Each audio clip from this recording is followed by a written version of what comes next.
ঠাকুর যে স্বপ্ন ছিল যে আমরা যেন একটা খাঁটি মানুষ হই, আমাদের পরিবারগুলো যেন একটা দৃষ্টান্ত হয়ে ওঠে সমাজের বুকে, আগামী দিনে যেন আমাদের দেখে মানুষ যেন বুঝতে পারে, অনুভব করতে পারে যে ঠাকুর শুধু ফটোর ঠাকুর না, তিনি নররূপী, তিনি সূর্যরূপী নারায়ণ।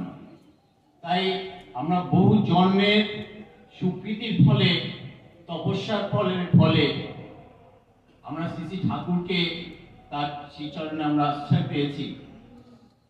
এই পাওয়াটা যেন আমাদের বংশ পরম্পরায়, যেটা শ্রী ঠাকুর তার পরিবারের মধ্যে জাগ্রত করে দিয়ে গেছেন তার মিশনকে, আমরা যেন সেই তার ভাবধারাটা আমাদের পরিবারের মধ্যে, আমাদের বংশের মধ্যে, আমাদের সমাজের মধ্যে যেন আমরা চালিয়ে দিয়ে যেতে পারি।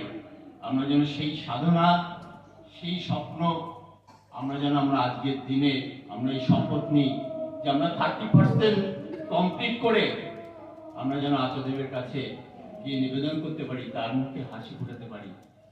এটাই সকলের কাছে অনুরোধ, আমরা সবাই যেন এক কাঁধে কাঁধ মিলিয়ে আমরা যেন এই কাজে আমরা সফল হতে পারি।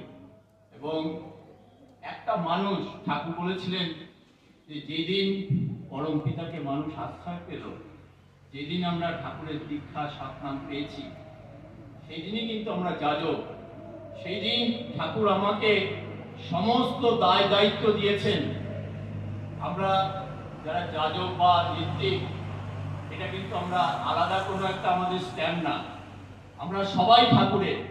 আমাদের প্রত্যেকের দায়িত্ব আছে, আমি আমার পরিবার, আমার সমাজকে ঠাকুরের করে তুলব। তাই আজকের দিনে আমরা এই স্বপ্ন, এই শপথ নিয়েই যেন আমরা আজকের দিনটা সবাইকে নিয়ে আমরা আনন্দ করতে পারি।